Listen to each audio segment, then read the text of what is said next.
Tea media ప్రేక్షకులకు స్వాగతం, సుస్వాగతం. ప్రశ్న మీది, సమాధానం నాది. ఈ కార్యక్రమంలో ఈరోజు మనకి మెయిల్స్ ద్వారా ఎవరు ఏ సందేహాల్ని వెలిబుచ్చారు, వారికున్న సమస్య ఏమిటి, మొదలైన విశేషాలని మనం తెలుసుకుందాం. ఈ ప్రశ్న మీది సమాధానం నాది శీర్షికలో మన ప్రేక్షకులు చాలా ఆసక్తిని కనపరుస్తున్నారు.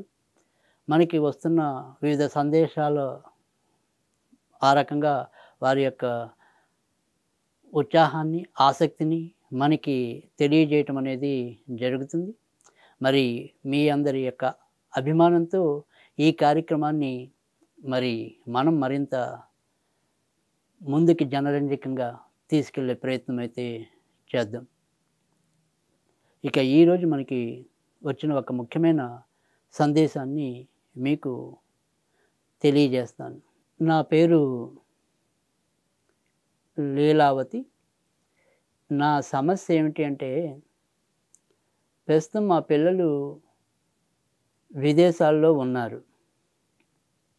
అయితే వారు తరచూ పడుతున్న సమస్య ఏంటి అంటే గనక, అది వారి సంతానం అయితేనేమి, లేదా వాళ్ళైతేనేమి, మాకు దిష్టి తగిలితే ఆ దిష్టిని ఎలా పోగొట్టుకోవాలి, దానికి ఏదైనా పరిష్కారం ఉంటుందా అని అడుగుతున్నారు. అంటే ఈ ప్రశ్న ఎందుకు అడుగుతున్నాను అంటే, పాత రోజుల్లో మన పెద్దలు ఈ దిష్టి తీయటం ఇలాంటివి చేసేవాళ్ళు. ఇప్పటి పిల్లలకి అవేమీ తెలియదు కాబట్టి మీరు వాళ్ళు ఏమైనా చేసుకునేలాగా పరిష్కారం చెప్పగలరు అని అడుగుతున్నారు ఆవిడ, ఈ కడప నుంచి. అవును, నిజమే. అంటే పాత రోజుల్లో అంటే కనుక మనకి ఈ దిష్టి తీసుకోవటంలో రకరకాలైన పద్ధతులు ఉండేవి. కొంతమంది కోడిగుడ్డు దిగదూర్చి 4 రోడ్ల కూడల్లో పారేసేవారు. అలాగే కొంతమంది అయితే గనక మిరపకాయలని దిగదూర్చి పారేయటం అనేది, ఉప్పు దిగదూర్చి పారేయటం అనేది కూడా ఉండేది. అలాగే కొంతమంది ఈ నూనె అనేది ఏదైతే ఉంటుందో, ఆ నూనె అంటే ఒక అట్లగాడికి ఒక ఒత్తి నూనెలో ముంచిన వస్త్రాన్ని దిగదూర్చి ఆ వస్త్రాన్ని వెలిగిస్తే ఎన్ని చుక్కలు అది కాలిస్తే అంత ఎక్కువ దిష్టి ఉంది అని చెప్పి మన పెద్దవాళ్ళు, అది వాళ్ళ నమ్మకం అనుకోండి, అపోహ అనుకోండి, ఏదైనప్పటికీ కూడా ఆ రకంగా వారు చేస్తూ వచ్చేవాళ్ళు. అయితే ఇక్కడ తీసే పద్ధతి అనేది ఎలా ఉన్నప్పటికీ కూడా అసలు నిజంగా దిష్టి తగులుతుందా లేదా, ఆ అవకాశం ఉందా లేదా అంటే కనుక ఖచ్చితంగా మనం ఉంది అనే చెప్పవలసి ఉంటుంది. ఎందుకంటే నరుడి చూపుకి నల్లరాయి కూడా బద్దలవుతుంది అనేది నానుడి. కనుక ఎవరిదైనా సరే వారి వారి ఉద్దేశపూర్వకంగా కానీ, లేదా ఉద్దేశంతో కానీ అవతల వాళ్ళ మీద వారి యొక్క దృష్టి ప్రసరించినప్పుడు ఆ దృష్టిలో ఒక్కోసారి చెడు చూపు అనేది ఉండొచ్చు.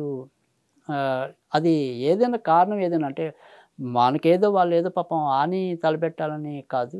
కొంతమంది చూపే ఆ రకమైన చూపు అనేది ఉంటుంది. లేదా కొంతమందికి నిజంగానే మన మీద ఏడుపుతో ఉండే శాపనార్థాలనుకోండి.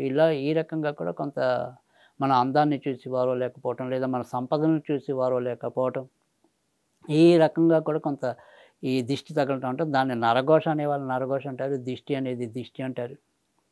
అయితే ఇక్కడ మనం ఏంటంటే, ఈరోజు ఈవిడ అడుగుతున్న ప్రశ్నకి మనం ఏం చెప్పాలి అంటే ఇప్పుడు బయటికెళ్ళొస్తాం, మనకేదో దిష్టి తగిలింది, ఒళ్ళంతా ఏదో బలహీనమవుతుంది, కడుపులో తిప్పుతుంది, వికారంగా ఉంది, తలనొప్పిగా ఉంది, ఇలా రకరకాలైన లక్షణాలు మనం దీన్ని ఒక దిష్టిలా భావించడం అనేదైతే ఉంటుంది. ఇక్కడ మనము ఏమంటామంటే, ఇటు నాస్తికులైనా కానీ, లేదా మనము నమ్మేవాళ్ళు ఆస్తికులమైనా కానీ, ఏదైనప్పటికీ కూడా ఇక్కడ ఒక చూపు అనేది ఎప్పుడూ కూడా ఉంటుంది. ఆ చూపు అనేది దానికి బలము అనేది కూడా ఉంటుంది. అంటే అది దాంట్లో చెడు బలము ఉండొచ్చు, మంచి బలము కూడా ఉండొచ్చు. సో, ఇవాళ నేను చెప్పబోయేది ఏంటి అంటే గనక, ఈవిడ అడిగిన ప్రశ్న రూపేణా మనం అందరం కూడా ఇలాంటి దాంతో ఎప్పుడప్పుడు ఇబ్బంది పడతాం. ఒక్కోసారి మనకి అందుబాటులో పెద్దవాళ్ళుంటారు. ఒక్కోసారి ఉండరు. ఇప్పుడు ఆమె ఆవేదన కూడా అదే. ఎక్కడో విదేశాల్లో వాళ్ళ పిల్లలున్నారు. వాళ్ళకి అవసరం వస్తే వాళ్ళంతలో వాళ్ళు ఏదైనా సరే ఈ దిష్టి పోగొట్టుకునే మార్గాన్ని చెప్పండి అని చెప్పి ఆమె మన్ని కోరటం అనేది జరిగింది. ఇది కనుక చాలామందికి అవసరమైనదిగానే నేను ఈవిడ రూపేణా అనుకుంటున్నాను.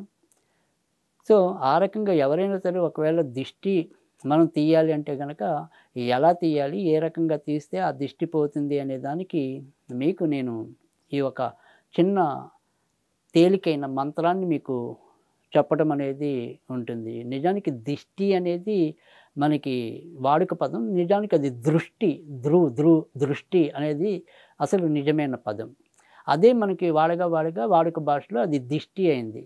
కనుక దీన్ని ఇక్కడ మనం ఏం చేయాలి అంటే గనక దీనికి పరిష్కారంగా దిష్టి, మహాదిష్టి, విదృష్టి. దిష్టి అనేది కాదు, మళ్ళీ గుర్తుంచుకోండి. దృష్టి, మహాదృష్టి, విదృష్టి. ఆ రకంగా ఎవరైనా సరే ఆ ఇంట్లో ఉండే గృహిణి దీన్ని 1008 సార్లు పఠించి, అది ఒకే రోజులో పూర్తి చేసినా పర్వాలా, రోజుకి 108 సార్లు చొప్పున 10 రోజులు పూర్తి చేసినా పర్వాలా. మొత్తం మీద మనకి 1080 అవుతాయి ఇంచుమించుగా. 10 రోజులకి కూడా అంటే 108 చొప్పున 1080 అవుతుంది. కానీ 1008 చేసినా సరిపోతుంది. కానీ 1008 అనేది కనీసం 10 మాలలుగా చేస్తే మాత్రం అది 1080 అవుతుందనేది లెక్క. సో, మీరు ఒకే రోజుగా కూర్చుని 1008 చేస్తారా? లేదా ఇలా అంచెలంచెలుగా మీద అయినా సరే చేస్తారా అనేది మీ ఇష్టం. ఈ రకంగా చేశాక ఎప్పుడైనా సరే మనకి ఈ దృష్టి తగిలింది లేదా దిష్టి తగిలింది అనుకునేది ఏదైనా ఉన్నప్పుడు మనకి మన అందుబాటులో ఏదైనా సరే కుంకుమ ఉన్నా, విభూది ఉన్నా దాన్ని పట్టుకుని ఈ యొక్క మంత్రం ఏదైతే ఉందో మరి దృష్టి, మహాదృష్టి, విదృష్టి ఈ రకంగా 21 సార్లు జపించి ఆయా వ్యక్తులకి ఎవరికైతే మనం దిష్టి తగులుతుంది అని భావించామో దిష్టి తగిలింది అని మనం అనుకున్నామో వారికి ఈ కుంకుమ కానీ విభూది కానీ పెట్టినట్టయితే కనుక వారికి తక్షణమే ఉపశమనం లభించడం అనేది ఉంటుంది. కనుక ఎవరైనా సరే ఇంట్లో ఒకళ్ళు ఈ రకంగా ఈ మంత్రాన్ని మనం సాధన చేసుకుని ఉంటే తర్వాత మన పిల్లలకి ఎప్పుడైనా మనం పెట్టవలసిన అవసరం పెద్దవాళ్ళు లేకపోయినా మనం చేసుకునే సౌలభ్యం ఈ రకంగా మనకి లభిస్తుంది అంటల్లో ఎలాంటి సందేహం లేదు. కనుక మీరందరూ కూడా ఈ దృష్టి బారి నుంచి ఈ రకంగా మీరు ముందుకు వస్తారని నేను మనస్ఫూర్తిగా ఆకాంక్షిస్తున్నాను.